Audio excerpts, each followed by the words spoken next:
Hello dear students, a very good morning to all. Welcome to all in your Hindi literature class.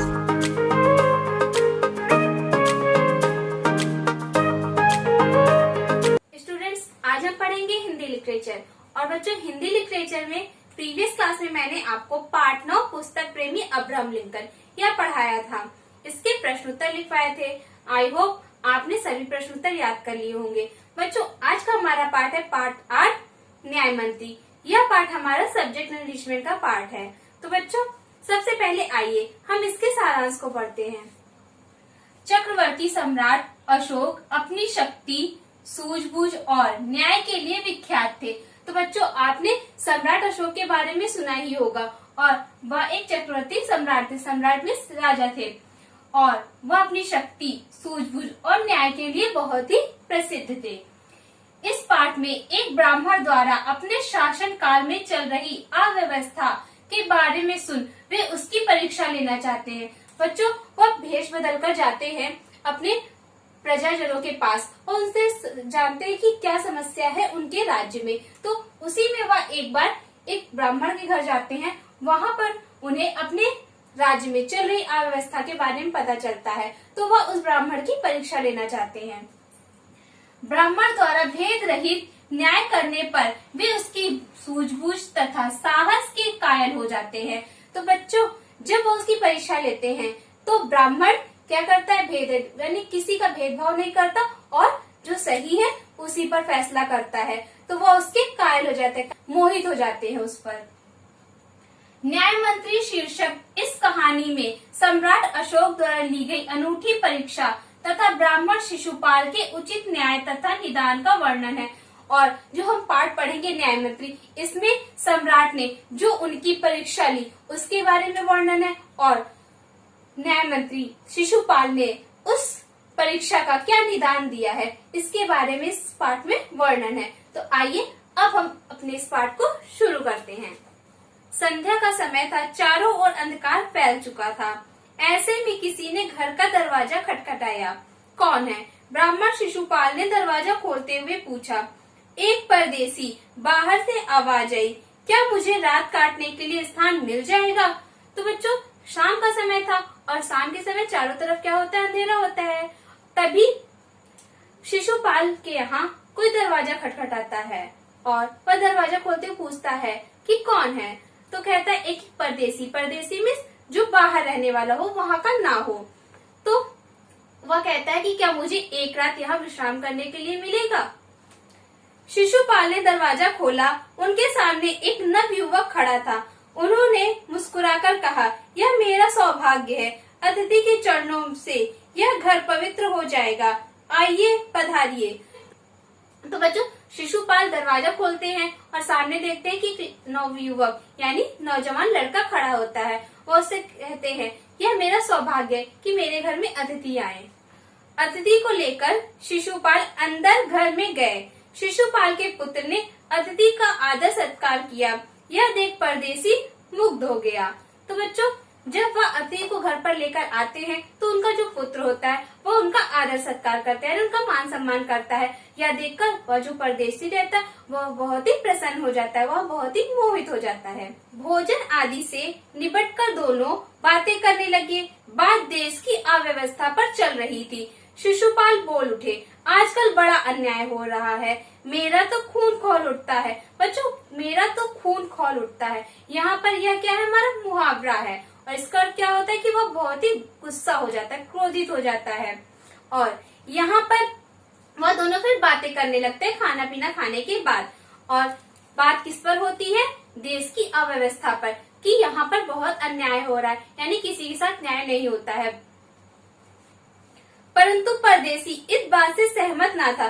कुछ चिढ़कर वह बोल उठा, दोष निकालना तो सुगम है परंतु कुछ करके दिखाना कठिन। तो बच्चों, फिर वह परदेसी ब्राह्मण की बात को सुनकर गुस्सा हो जाता है और कहता है कि दोष निकालना बहुत ही सरल है लेकिन कुछ करना बहुत ही कठिन है। सबकी गलतियां सब आसानी से निकाल सकते हैं, लेकिन जब अपने ऊपर आती है कुछ करने की, तब कोई कुछ नहीं कर सकता। शिशुपाल के लिए यह एक खुली चुनौती थी। बोले, अवसर मिले तो दिखा दूं कि न्याय किसे कहते हैं। तो बच्चों जो ब्राह्मण रहते हैं वो उन परदेसी की बात को सुनकर कहते हैं कि ठीक है, अगर अवसर आता है तो मैं करके दिखा सकता हूँ। तो आप अवसर चाहते हैं? हाँ, अवसर चाहता हूँ। फिर कोई अन्याय नहीं होगा?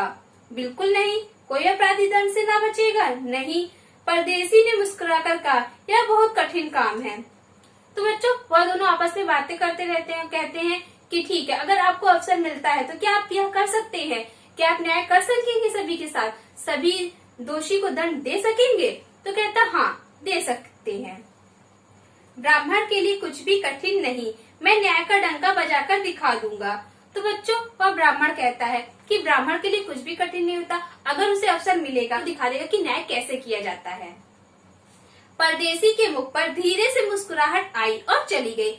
इसके बाद भी उनकी बातें चलती रही। कुछ देर बाद वे सो गए। सुबह उठकर परदेसी ने शिशुपाल को धन्यवाद देकर उनसे विदा ली। तो बच्चों जो परदेसी था वह ब्राह्मण की बात को सुनकर मुस्कुराता है और फिर उसके बाद शांत हो जाता है। काफी देर तक उनमें बातें चलती है, फिर वह सो जाते हैं और दूसरे दिन वह परदेसी ब्राह्मण से विदा लेकर चला जाता है। कुछ दिनों बाद शिशुपाल का घर पूछते पूछते कुछ सिपाही आए और उनसे दरबार में चलने के लिए निवेदन किया। शिशुपाल सहम गए। वे यह नहीं समझ सके कि सम्राट ने उन्हें बुलाया है। कहीं उस परदेसी ने तो सम्राट से झूठी सच्ची शिकायत नहीं कर दी। यह सोचते सोचते वे सिपाहियों के साथ चल पड़े। तो बच्चों इसके बाद कुछ दिनों के बाद उन ब्राह्मण के घर पर सिपाही आते हैं और वह उन्हें अपने साथ चलने के लिए निवेदन करते हैं। लेकिन जो ब्राह्मण थे वह यह नहीं समझ सके कि उन्हें सम्राट ने बुलाया। उन्हें लगा कि वह जो परदेसी आया था कहीं उसने जाकर कुछ कह तो नहीं दिया जिससे मुझे दंड के लिए बुलाया जा रहा है, इसलिए वह बहुत डर गए थे। दरबार में पहुंचकर शिशुपाल का कलेजा धड़कने लगा। तभी सम्राट अशोक दरबार में पधारे और मुस्कुराते हुए बोले, ब्राह्मण देवता, आपने मुझे पहचान ही लिया होगा। याद है आपने कहा था कि यदि मुझे अवसर दिया जाए तो मैं न्याय का डंका बजा दूंगा। मैं आपको अवसर देना चाहता हूँ, आप तैयार हैं? तो बच्चों जब वह दरबार में पहुँचते हैं तो वह बहुत ही डरे हुए रहते। उनका कलेजा यानी उनके हृदय धड़कन बहुत तेज तेज चलती रहती है। और तभी अशोक आते हैं, सम्राट अशोक आते हैं और वह उसे देखकर मुस्कुराते हुए कहते हैं, आपने पहचान ही लिया वो मुझे कि मैं कौन हूँ। आप ही ने कहा था कि अगर मुझे अवसर दिया जाए तो मैं न्याय का डंका बजा दूंगा। तो क्या आप इसके लिए तैयार हैं? पहले तो शिशुपाल कुछ घबराए, परंतु फिर उन्होंने बड़ी शांति से गर्दन उठाकर कहा, यदि सम्राट की यही इच्छा है तो मैं तैयार हूँ। बहुत ठीक, आप न्याय मंत्री हुए, सम्राट ने कहा और अपने हाथ से अंगूठी उतारकर शिशुपाल को पहना दी। यह सम्राट अशोक की राजमुद्रा थी। तो बच्चों पहले तो जब उन्होंने यह सुना तो वह बहुत ही डर गए, लेकिन फिर उन्होंने कहा अगर सम्राट यही चाहते हैं तो हाँ मैं इसके लिए तैयार हूँ। तब सम्राट कहते हैं ठीक है, तो मैं आज से आपको न्याय मंत्री बनाता हूँ और उन्होंने अपनी राजमुद्रा उन्हें उतार कर देते हैं। अब शिशुपाल न्याय मंत्री थे। उन्होंने राज्य की समुचित व्यवस्था करनी आरंभ कर दी। उनके सुप्रबंध से राज्य में पूरी तरह शांति रहने लगी। किसी को किसी प्रकार का भय नहीं था। लोग घर के दरवाजे तक खुले छोड़े जाते थे। चारों तरफ न्याय मंत्री के सुप्रबंध और न्याय की धूम मच गई थी। तो फिर शिशुपाल न्याय मंत्री बन जाते हैं और वह अपने कार्य को पूरी लगन और निष्ठा से करते हैं। वह राज्य का भली भांति प्रबंध करते हैं, यानी उसकी देखरेख करते हैं, न्याय करते हैं और उनके न्याय और प्रबंध को देखते हुए लोग बहुत ही प्रसन्न होते हैं। लगभग 1 महीने बाद किसी ने रात में एक पहरेदार की हत्या कर दी। सुबह होते ही यह बात चारों तरफ जंगल में आग की तरह फैल गई। लोग बड़े हैरान थे। शिशुपाल की तो नींद ही उड़ गई। उन्होंने खाना पीना छोड़कर अपराधी का पता लगाने में रात दिन एक कर दिया। बच्चों इसके कुछ दिन बाद क्या होता है कि जो राजमहल है उसके जो पहरेदार होते हैं उसकी कोई हत्या कर देता है। जंगल में जब आग लगती है तो वो बहुत ही जल्दी पूरे जंगल को अपने लपेटे में ले लेती है। उसी प्रकार यह बात भी पूरे राज्य में फैल गई। अब तो शिशुपाल की नींद ही उड़ गई। वह अपराधी को पकड़ने के लिए रातों दिन उसका पता लगाने की कोशिश करते हैं। बहुत प्रयत्न करने के बाद जब अपराधी का पता चला तो शिशुपाल के आश्चर्य का ठिकाना न रहा। स्वयं सम्राट ने उस पहरेदार की हत्या की थी। सम्राट को अपराधी घोषित करना बहुत कठिन काम था। शिशुपाल करे भी तो क्या करे। बच्चों, बहुत उन्होंने कोशिश की, फिर उन्हें अपराधी का पता चलता है और वह अपराधी कौन होता है? सम्राट अशोक स्वयं।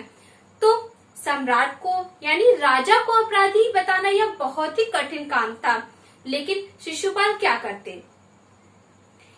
एक ओर वे न्याय मंत्री थे और दूसरी ओर सम्राट के सेवक, परंतु न्याय की दृष्टि से सम्राट और साधारण व्यक्ति में कोई अंतर नहीं होता। बच्चों, पहली बात की उन्हें क्या बनाया गया था? न्याय मंत्री, यानी उन्हें न्याय करना जरूरी था और सही न्याय। और दूसरी तरफ वह राजा के सेवक थे, तो वह क्या करते? जब कोई न्याय करता है तो उसके सामने कौन राजा है कौन प्रजा, इसके बारे में वह नहीं सोचता, वह सिर्फ न्याय के बारे में सोचता है। अगले दिन शिशुपाल बहुत शांत थे। उन्होंने अपना कर्तव्य निश्चित कर लिया था। वे ठीक समय पर दरबार में पहुंचे। सम्राट अशोक सिंहासन पर बैठे हुए थे। आते ही उन्होंने शिशुपाल से पूछा, अपराधी का पता चला? तो बच्चों, दूसरे दिन शिशुपाल ने अपने कर्तव्य को निश्चित कर लिया कि उन्हें क्या करना है और वह बहुत ही शांत थे उस दिन। जैसे ही वह दरबार में पहुंचे तो सम्राट उनसे पूछते हैं, क्या आपने अपराधी का पता लगाया? न्याय मंत्री ने साहस पूर्वक कहा, जी हाँ, पता चल गया है। तो फिर उसे उपस्थित करो। तो बच्चों, न्याय मंत्री यानी शिशुपाल कहते हैं कि हाँ, पता चल गया है। तो राजा कहते हैं, ठीक है, उसे मेरे सामने ले आओ। न्याय मंत्री कुछ रुके, फिर अपने एक उच्च अधिकारी को संकेत करते हुए बोले, सम्राट अशोक स्वयं अपराधी हैं, इन्हें गिरफ्तार कर लिया जाए। दूसरे ही क्षण सम्राट के हाथों में हथकड़ी पड़ गई। तो बच्चों, जब उन्होंने कहा कि अपराधी को प्रस्तुत किया जाए, तब वह अपने उच्च अधिकारी जो उनसे बड़े होते हैं उनसे कहते हैं कि सम्राट स्वयं दोषी हैं, तो उन्हें गिरफ्तार करिए। और देखते ही देखते उनके हाथों में हथकड़ी पड़ जाती है।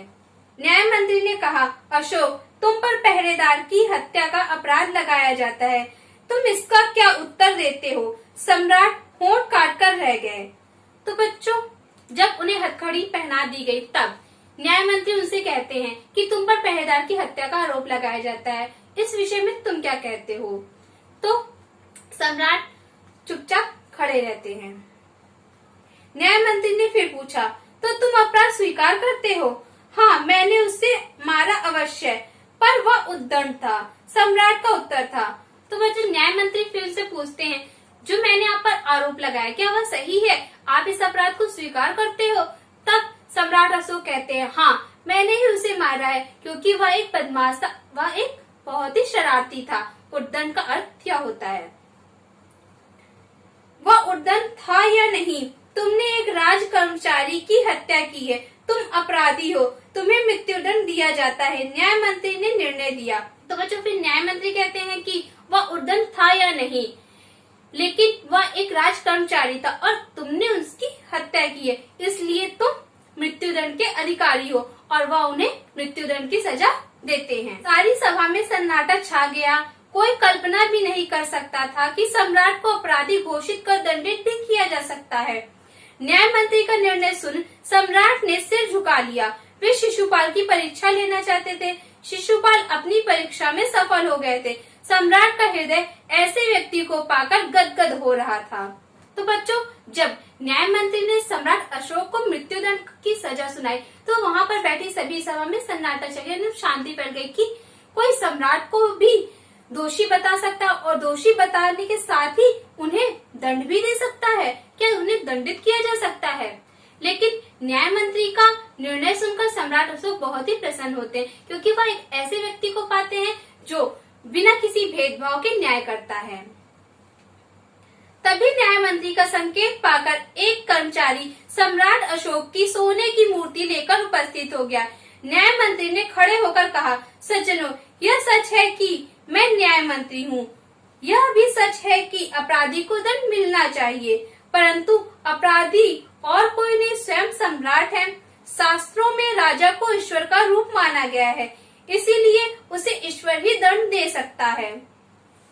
तो बच्चों, जब उन्होंने यह कहा, इसके बाद वह एक कर्मचारी को यानी वहां पर कार्य कर रहे एक व्यक्ति को संकेत करते हैं और वह राजा सम्राट की सोने की मूर्ति लेकर सामने आता है और उसे दिखाते हुए न्याय मंत्री कहते हैं कि हमारे शास्त्रों में यानी हमारे जो पुराण है, जो हमारे ग्रंथ है, उनमें राजा को ईश्वर का रूप कहा गया, यानी राजा ईश्वर के समान है, तो ईश्वर को स्वयं ईश्वर ही दंड दे सकते हैं, लेकिन न्याय करना भी जरूरी है और अपराधी को दंड देना भी जरूरी है।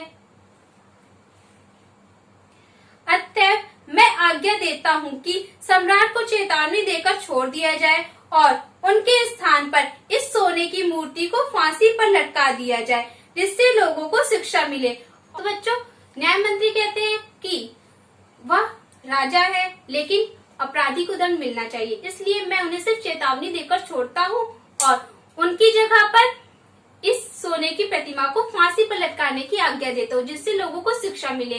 क्योंकि वह सोने की मूर्ति किसकी थी? अशोक की थी। तो एक तरह से राजा को ही दंड मिला और इससे सभी को शिक्षा मिलेगी कि कोई भी अपराध क्यों ना करे, उसे दंड अवश्य मिलेगा।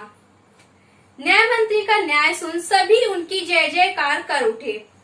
जब सब लोग चले गए तो शिशुपाल ने राजमुद्रा सम्राट अशोक के सामने रख दी और बोले, महाराज, यह राजमुद्रा वापस ले ले, मुझसे यह बोझ नहीं उठाया जाएगा। जो न्याय मंत्री के द्वारा किए गए इस न्याय की सभी जगह बहुत ही प्रशंसा हुई। सभी जब चले गए तब शिशुपाल ने अपने हाथ से राजमुद्रा उतारकर सम्राट अशोक के सामने रख दी और उनसे कहा कि मुझसे यह बोझ नहीं उठाया जाएगा, मुझसे यह न्याय मंत्री का पद नहीं संभाला जाएगा। अशोक ने सम्मान भरी दृष्टि से उनकी ओर देखते हुए गदगद कंठ से कहा, आपने मेरी आंखें खोल दी है, आपका साहस प्रशंसनीय है, यह भार आपके अतिरिक्त और कोई नहीं उठा सकता। न्याय मंत्री निरुत्तर हो गए। तो बच्चों, फिर अशोक बहुत ही प्रसन्न स्वर में कहते हैं कि आपने मेरी आंखें खोल दी, यानी आपने मुझे बता दिया कि न्याय के सामने हमें किसी के बारे में नहीं सोचना है, सिर्फ न्याय के बारे में सोचना चाहिए। और आपने जो साहस दिखाया प्रशंसा करने योग्य है और यह भार आपके अतिरिक्त और कोई नहीं कर सकता। मतलब यह काम, न्याय मंत्री का काम आप ही कर सकते हो, क्योंकि आप में साहस भी है और भी के साथ सही न्याय करते, चाहे वह कोई भी व्यक्ति हो, आप भेदरहित न्याय करते हैं। और अशोक की यह बातें सुनकर शिशुपाल निरुत्तर हो जाते हैं। फिर उनके पास कोई भी उत्तर नहीं होता, वह न्याय मंत्री के पद पर बने रहते हैं। तो बच्चों, यह था हमारा पाठ न्याय मंत्री। तो बच्चों, इस पाठ में बताया गया है कि न्याय करने में हमें किसी के बारे में भी नहीं सोचना चाहिए कि वह राजा है या साधारण व्यक्ति। जो न्याय उचित है हमें वही करना चाहिए। और न्याय करना बहुत ही कठिन कार्य है, इसके लिए हमारे अंदर बहुत ही साहस होना चाहिए।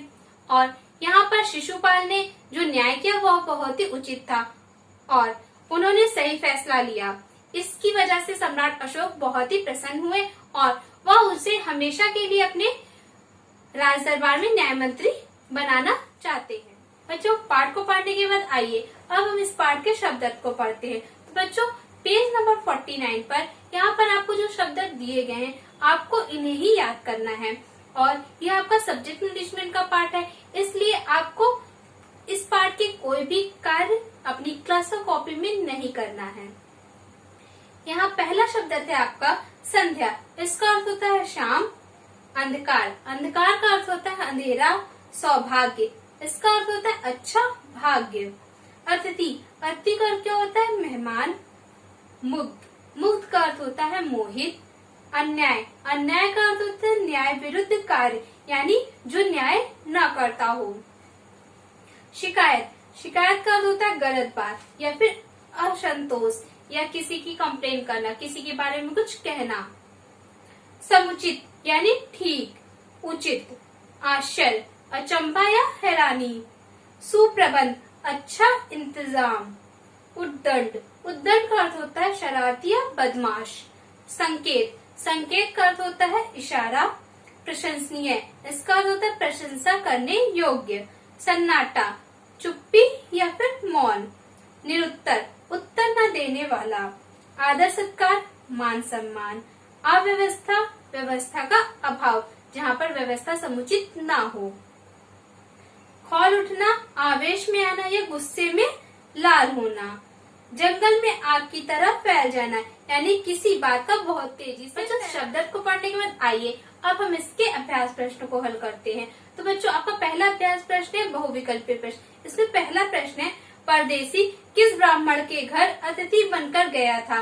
का शिशुपाल, ख नागपाल, ग विश्वपाल या फिर घ सतपाल। तो इसका राइट आंसर क्या होगा आपका? का शिशुपाल। इसके बाद दूसरा प्रश्न है आपका, सिपाहियों ने जब शिशुपाल से दरबार में चलने का निवेदन किया तो उन पर क्या प्रतिक्रिया हुई? का शिशुपाल खुश हो गए, ख शिशुपाल सहम गए, शिशुपाल तुरंत तैयार हो गए या फिर घ शिशुपाल भाग खड़े हुए। तो इसका राइट आंसर क्या होगा हमारा? ख शिशुपाल सहम गए। इसमें तीसरा है आपका, शिशुपाल को किसके दरबार में बुलाया गया था? का सम्राट चंद्रगुप्त, ख सम्राट समुद्रगुप्त, ग सम्राट स्कंदगुप्त या फिर घ सम्राट अशोक। तो इसका राइट आंसर क्या होगा? घ सम्राट अशोक। इसके बाद है चौथा, सम्राट ने शिशुपाल को कौन सा पद दिया? का प्रधानमंत्री, ख मुख्यमंत्री, ग न्याय मंत्री या फिर घ वरिष्ठ मंत्री। तो इसका राइट आंसर क्या होगा आपका? ग न्याय मंत्री का पद दिया। तो प्रश्न है आपका, शिशुपाल के न्याय मंत्री बनने के 1 महीने के बाद किसकी हत्या हो गई थी? का दरबान की, ख पहरेदार की, ग सूबेदार की या फिर घ फौजदार की। तो इसका राइट आंसर क्या होगा आपका? ख पहरेदार की। छठा प्रश्न है आपका, शास्त्रों में राजा को किसका रूप माना गया है? का गुरु का, ख ईश्वर का, ग पिता का या फिर घ सम्राट का। तो किसका रूप माना गया है? ईश्वर का। आपका राइट आंसर क्या होगा? ख। सातवां प्रश्न है, ब्राह्मण शिशुपाल ने सम्राट को कौन सी सजा सुनाई? का मृत्युदंड, ख 5 साल का कारावास, ग उम्र कैद या फिर घ अर्थदंड। तो शिशुपाल ने कौन सी सजा सुनाई थी? का मृत्युदंड। आठवां प्रश्न है आपका, न्याय के उपरांत शिशुपाल ने क्या किया?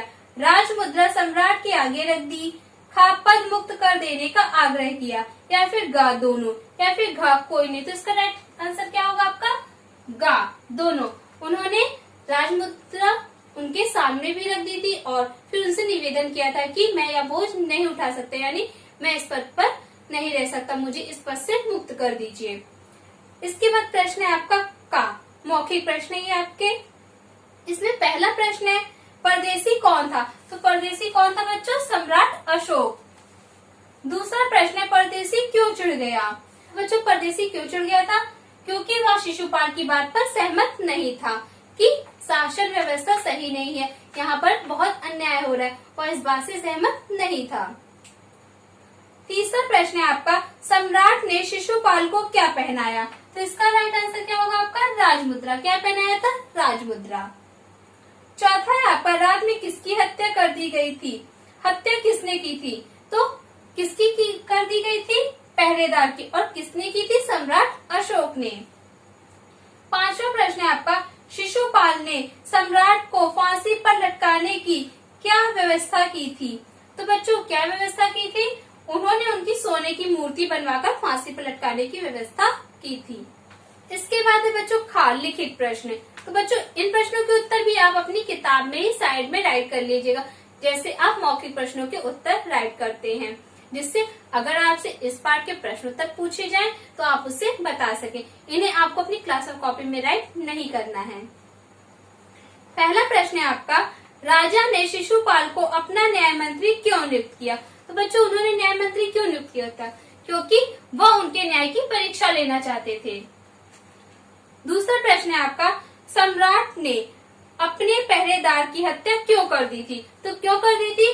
क्योंकि वह उद्दंड था, इसलिए उन्होंने अपने पहरेदार की हत्या कर दी थी। तीसरा, शिशुपाल के लिए सबसे कठिन परीक्षा कौन सी थी? तो बच्चों, शिशुपाल के लिए सबसे कठिन परीक्षा क्या थी? कि सम्राट को अपराधी घोषित करके दंड देना। चौथा है आपका, शिशुपाल ने सम्राट के स्थान पर उनकी सोने की मूर्ति को फांसी पर लटकाने का आदेश क्यों दिया? तो बच्चों क्यों दिया था? क्योंकि जो राजा होते हैं यानी सम्राट होते हैं वह ईश्वर का ही रूप होते हैं और ईश्वर को सिर्फ ईश्वर ही दंड दे सकते हैं, इसलिए उन्होंने उनकी सोने की प्रतिमा को फांसी पर लटकाने की व्यवस्था की और आज्ञा दी। प्रश्न 5, पाठ के आधार पर शिशुपाल की चारित्रिक विशेषताएं बताइए। तो बच्चों आपने पाठ को पढ़ा और इस कहानी को पढ़ा, तो यहाँ पर शिशुपाल उनके चरित्र की क्या विशेषताएं यह बताना है आपको। तो वह न्यायप्रिय थे, वह साहसी व्यक्ति थे और वह कर्तव्यनिष्ठ थे, यानी अपने कर्तव्य का निष्ठा से पालन करते थे। इसके बाद है प्रश्न गा, रिक्त स्थान भरो। इसमें पहला है आपका, अतिथि के चरणों से यह घर खाली जगह हो जाएगा। तो यहाँ क्या भरेंगे हम? पवित्र।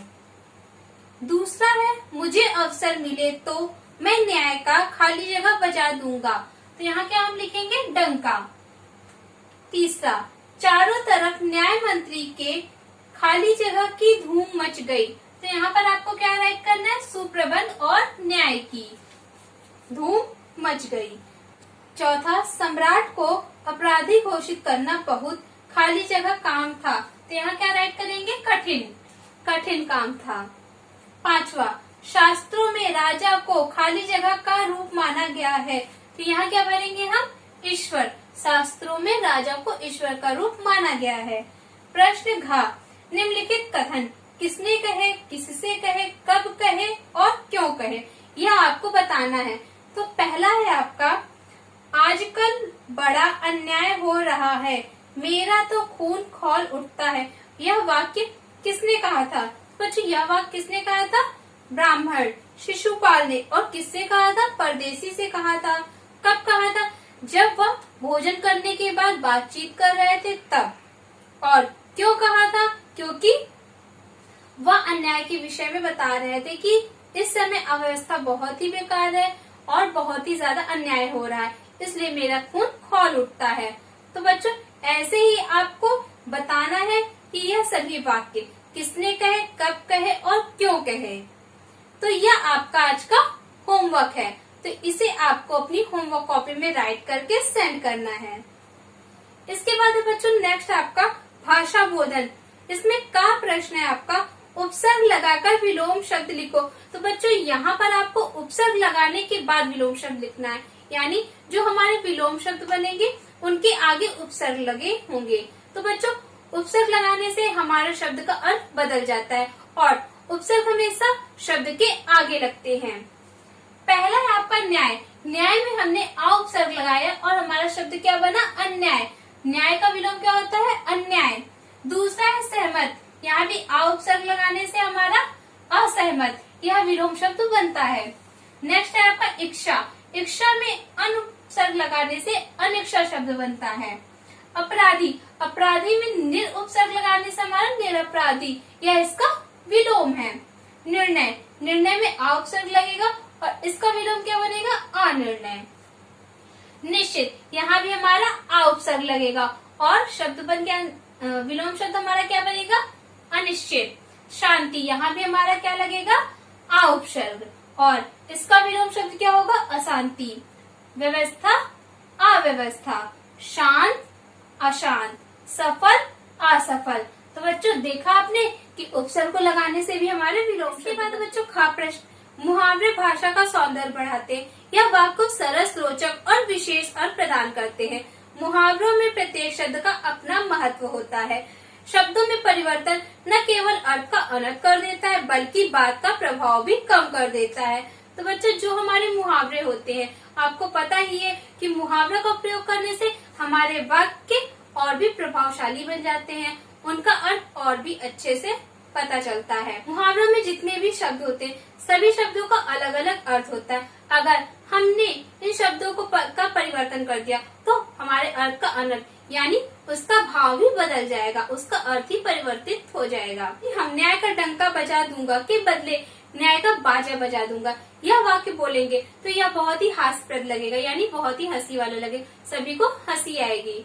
और तो बच्चों इसी प्रकार इन उदाहरण को देखिए। आंखों का तारा, आंखों का कांटा, कांटे बिछाना, कांटे चुभाना, आंख दिखाना, आंख चुराना, खरी खरी सुनाना, खरी खोटी सुनाना, गले का ढोल, गले का हार। तो बच्चों यहाँ पर आपको दो दो मुहावरे दिए गए हैं और हर मुहावरे का अलग अर्थ है। तो आपका आज का होमवर्क है कि आपको इन सभी मुहावरों का अर्थ बताना है अपनी होमवर्क कॉपी में। यहाँ पर जितने भी मुहावरे दिए गए हैं आपको इन मुहावरों का अर्थ लिखना है। यह आपका आज का होमवर्क है। इसके बाद प्रश्न गा। इस पाठ में अनेक मुहावरों का प्रयोग किया गया है। पाठ में से कोई 5 मुहावरे चुनकर लिखो। तो बच्चों यह भी आपका होमवर्क है। पाठ से आपको 5 मुहावरे चुनकर लिखना है। तो आई होप आपको समझ में आ गया होगा कि आज का होमवर्क आपका क्या है। आज का होमवर्क है आपका अभ्यास प्रश्न में प्रश्न घा। यह आपको लिखना है होमवर्क कॉपी में। नेक्स्ट आपका भाषा बोधन का प्रश्न खा और गा। यह भी आपको होमवर्क में करना है। यहाँ पर आपको जो मुहावरे उदाहरण में दिख रहे हैं उन मुहावरों का अर्थ राइट करना है और गा में आपको किन्हीं 5 मुहावरों को अपनी किताब से ढूंढकर लिखना है और वह मुहावरे इस पाठ में ही आए हुए हों। आज का क्लास वर्क है आपका पाठ 8 न्याय मंत्री। इस पाठ के अभ्यास प्रश्न अपनी किताब में भरिए। आज का होमवर्क है आपका पाठ 8 न्याय मंत्री। पाठ के शब्द अर्थ याद करके होमवर्क कॉपी में लिखिए तथा अभ्यास प्रश्न घा और भाषा बोधन के प्रश्न खा और गा को होमवर्क कॉपी में करिए तथा एक पेज सुलेख साफ और सुंदर राइटिंग में लिखिए। Thank you students. Thanks for watching and always keep smiling and take care.